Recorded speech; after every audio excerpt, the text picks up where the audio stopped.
माई crazy husband.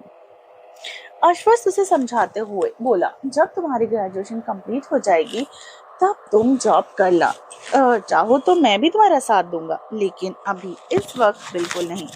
और मुझे मना करने की भी गलती मत करो। इस बार अश्वस्त पहले से ही तरह से कई बार उसे क्या चाहिए वो सख्ती से भी पेश आ रहा था। मिया कुछ नहीं बोल पाई, पर उसके मन में दूसरी पार्ट टाइम जॉब ढूंढने का प्लान शुरू हो गया था। अगर अश्वस्त अपने फैसले का पक्का है तो निया भी बहुत जिद्दी है। वो बहुत ज्यादा जिद्दी है। वो किसी पर भी डिपेंड नहीं रहना चाहती थी। अश्वस्त भी ये बात बहुत अच्छे से जानता था कि निया उज्जवल आनंद की बेटी है और इतनी जिद्दी। उसकी जिद छुड़ाना इतना आसान नहीं है। भले ही वो किसी से फाइट नहीं कर सकती, लेकिन अपनी सेल्फ रिस्पेक्ट के लिए कुछ भी करेगी। निया अपने गाल फुलाकर अश्वस्त की गोद में बैठी है और कोई और देखता तो कसक के यही समझता कि अश्वस्त की बेटी है, पर वो उसका हस्बैंड था। ये बात अलग थी कि अश्वस्त 33 साल का था और निया यही सिर्फ 28 की। सॉरी, आश्वस्त 33 साल का था, लेकिन वो सिर्फ 28-29 का ही लगता था। लेकिन मिया उससे 11 साल छोटी थी, पर उसकी जोड़ी कमाल की थी। Double husband, cute little wife. हाय क्या जोड़ी थी। अश्वस्त ने उसका चेहरा अपनी तरफ घुमाया और उसके आंसू पोंछकर बोला, रोना बंद करो। तुम जब रोती हो ना तो मुझे बहुत ही, सच में मतलब बहुत इरिटेशन होती है। क्या तुम्हें नहीं पता, मुझे ऐसे लोग पसंद नहीं है। मिया ने जल्दी से हाँ में सिर हिलाया और अपना चेहरा ठीक करने लगी, पर वो अश्वस्त से बहुत नाराज थी। वो उसे अच्छे से पीटना चाहती थी, पर वो उसे पीट नहीं सकती थी, इसलिए बस अपने ख्यालों में उसे जी भर के पीट रही थी। अश्वस्त की नजर निया के गुलाबी होंठों पर गई और वहीं टिक गई। पता नहीं क्यों वो खुद पर कंट्रोल नहीं कर पा रहा था। जब से उसने निया को किस किया है तब से उसका खुद का कंट्रोल लूज होता चला जा रहा है, और ऐसे ही सिर्फ निया के सामने होता है, वरना उतने सालों से वो खुद को कंट्रोल नहीं रखता था और खुद को लड़कियों के चक्कर में कभी नहीं रखता था। तो लड़कियों से दूर ही रहता। उससे वो लड़कियां बिल्कुल पसंद नहीं जो जानबूझकर उसे चिपकने की कोशिश करती, जैसे चारवी सहाय। वो उसे बिल्कुल पसंद नहीं करता था। वो लड़की सही नहीं है और ना ही उसके इरादे। भले वो एक अमीर फैमिली से थी, पर उसका स्टेटस अश्वस्त के सामने कुछ भी नहीं था। आरवी अपने सामने दूसरों को खुश नहीं समझती। पता नहीं उसने कैसे अश्वस्त के दादाजी का दिल जीत लिया। अश्वस्त के दादाजी उसे बहुत अच्छी लड़की समझते थे। उसे आर्यन परिवार में कोई पसंद नहीं करता सिवाय दादाजी के। वो चाहते थे कि अश्वस्त उससे शादी कर ले, पर अश्वस्त ने हमेशा उसे इग्नोर ही किया। अगर अश्वस्त गुस्से में कुछ बोल देता तो वो रोते रोते दादाजी के पास चली जाती और बढ़ा चढ़ाकर बताती, जिससे दादाजी अश्वस्त को ही डांटते। लेकिन निया आरवी की तरफ बिल्कुल नहीं थी। निया दूसरी लड़कियों की तरह अपने चेहरे पर मेकअप लगाकर नहीं घुमा करती थी, और आरवी जहाँ एक चालबाज लड़की थी, वही निया सुलझी हुई लड़की। उसे चालसाजी करना नहीं आता। थोड़ी बेवकूफ सी थी। उसे कोई भी बेवकूफ बना सकता था, लेकिन उसे प्रोटेक्ट करने के लिए उसका हस्बैंड था ना, जो उन सबको सजा देगा, जो उसकी लिटिल वाइफ को परेशान करेंगे।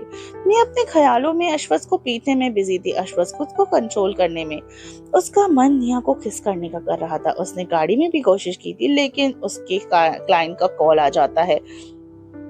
ये चांस मिस हो गया। वो समझ नहीं पा रहा था कि उसके साथ क्या हो रहा है। वो मन ही मन बोला, ऐसा तो मेरे साथ कभी नहीं हुआ। क्या आदित्य सही कह रहा था? और दोबारा निया के खूबसूरत होंठों को देखने लगा। इस बार वो खुद को रोक नहीं पाया और अपने लिप्स निया के लिप्स पर रखकर उन्हें किस करने लगा। अश्वस्त के ऐसा करने पर निया अचानक अपने ख्यालों से बाहर आई और निया के पूरे शरीर में एक सिरहन दौड़ गई। अश्वस्त ने उसे कसकर पकड़ लिया और किस करने लगा। निया का दिमाग ब्लैंक हो गया। उसका शरीर बर्फ की तरह से जम गया। हमेशा की तरह इस बार भी उन्हें डिस्टर्ब करने के लिए बिना डोर को नॉक किए उनका बेशर्म भाई आदित्य घुस आया और जोर से बोला, भाई आप मेरे लिए क्या गिफ्ट लाए हो? पर जब उसने सामने देखा तो उसका सीन क्या चल रहा था, तो उसकी आंखें फटी की फटी रह गई। उसे अपनी आंखों पर यकीन नहीं हो रहा था। वो अपनी आंखें बार बार मलते हुए बोला, क्या सीन है? काश ये सच होता, पर मेरा भाई तो एक नंबर का अनरोमांटिक पर्सन है। कितना अच्छा सपना है। अश्वस्त ने भी दरवाजा खुलने की आवाज सुनी और निया भी अपनी मदहोशी से बाहर आ गई। अश्वस्त का निया से दूर जाने का बिल्कुल मन नहीं था। अगर आदित्य नहीं आता ना तो पक्का आश्वस्त बहुत आगे बढ़ जाता, पर उसे अच्छे से पता था कि उसका भाई कितना बेशर्म है। वो धीरे से निया से अलग होता है और निया आदित्य को देखा जो बेशर्मों की तरह खड़ा होकर उसे घूर रहा था। निया शर्म के मारे मर जाना चाहती थी। उसने अपनी नजरें नीचे झुका कर रखा और अश्वस की गोद से उठकर भागते हुए बाहर निकल गई। अश्वस ने गुस्से में अपने भाई को देखा और बोला, तुम यहाँ क्या कर रहे हो और तुम्हें तुम्हें कभी भी डिस्टर्ब नहीं करोगे? हाँ, तुमने कहा था ना जब मैं छोटी गिलहरी के साथ होऊंगा। तो आदित्य खुशी से हुकिंग करते हुए बोलता है, इसका मतलब ये सपना नहीं था, ये सच था। वाओ वाओ, बेकार नहीं है मेरा भाई, आपको अनरोमांटिक सम पर्सन समझता था। ओ भगवान, वो नाचने लगा। आश्वस्त से आंखें दिखाते हुए, अब जोकर जैसे नाचना बंद करो, मुझे हंसी नहीं आ रही है। क्या सीन था, वो आदित्य हंसते हुए बोला, आपको कौन हंसाना चाहता है? मैं तो ये न्यूज़ पूरी फौज को देने वाला हूँ, पहली बार इतनी अच्छी खबर मिली है सच में। तो अस्वज बोला, तुम कब से इतने बेशर्म हो गए? आदित्य, बेशर्म जैसे हंसते, भाई इसमें बेशर्मों वाली बात कौन सी है? It's my genetics talent. वो मैं तो सरप्राइज रह गया। चलो, मुझे अब कोई गिफ्ट नहीं चाहिए, मैं तो खुश हूँ।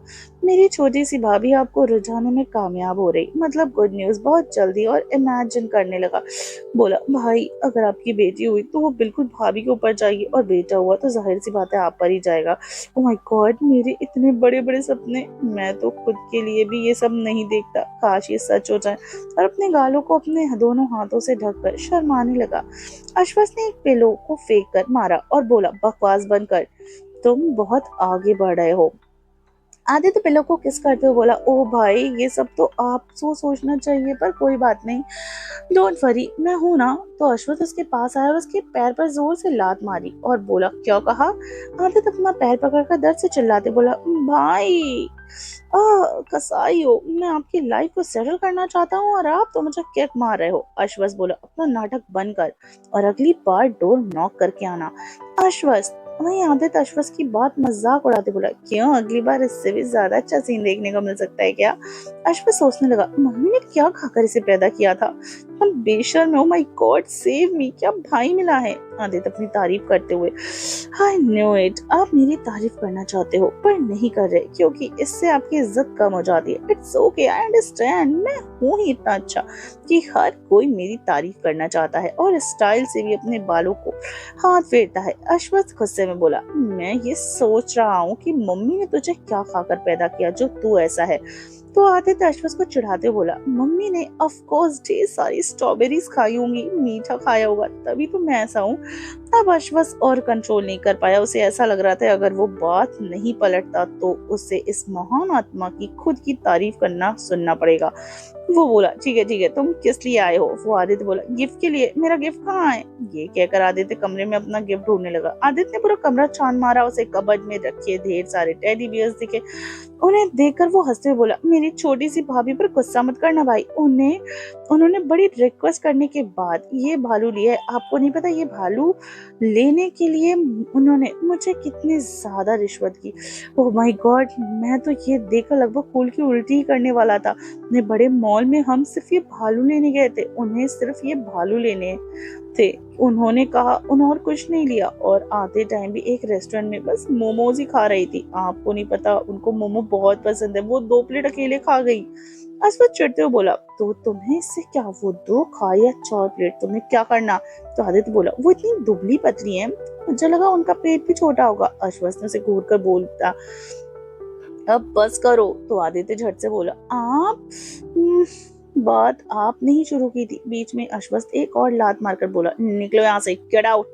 समझ गया बोलते हुए अश्वथ को छेड़ता हुआ आदित्य अपना पैर लंगड़ाते हुए कमरे से बाहर चला गया। अश्वथ मन में, समझ गया। क्या समझ गया? क्या उसे लगता है उसने मुझे? बेवकूफ आदित्य, अब ये बात ढिंढोरा पीट पीट कर सबको बताएगा। क्या करूं मैं इस लड़के का? हे भगवान, कौन? और जैसे ही अश्वथ ने सोचा था आदित्य सबको बता भी रहा था। विक्टर बोला, मैं नहीं मानता, तुम्हारा भाई एक नंबर का बोरिंग अनरोमांटिक आदमी है और ये सब तो वो कर ही नहीं सकता। तो आदित्य बोला, अगर उस टाइम ना मैंने अपने सबूत तौर पर कोई फोटो खींच ली होती है तो सच में मैं तुम्हें दिखाता, पर पता नहीं मुझे इस बात का ख्याल ही नहीं आया। डोंट वरी, अगली बार प्रूफ दिखाऊंगा। तो मिराज अपना गोल्डन फ्रेम का चश्मा ठीक करते हुए अपना गला साफ करते हुए बोला, क्या तुम्हें नहीं पता कि किसी की प्राइवेट फोटो नहीं क्लिक करनी चाहिए और किसी और को दिखाना गलत बात है, तुम पर केस हो सकता है। आदित्य मिराज की बात सुनकर बोलता है, चुप रहो। प्रत्युष ने बाकी सबको देखा और बोला, उनकी फोटोज क्लिक करके सबूत दिखाने की जरूरत नहीं है, पागल तो नहीं हो गए। ये तो अच्छी बात है, हम तो यही चाहते थे ना हमारे बिग बॉस सेट हो जाएं, और क्या चाहिए। हे जी आदित्य की तरफ इशारा करते हुए बोला, और अगली बार ना उनके रूम में डोर नॉक करके जाना। आदित्य सुर्ख जाते हुए बोला, क्यों, पहले तो नहीं जाते थे, अब क्यों जाना पड़ेगा। आदित्य का ये समझदार सवाल सुनकर सबने अपना सिर पीट लिया, और वहीं अहीम बोला, इस लड़के का कुछ नहीं हो सकता। This little brat, oh my God, अपना सिर पीट लिया सबने।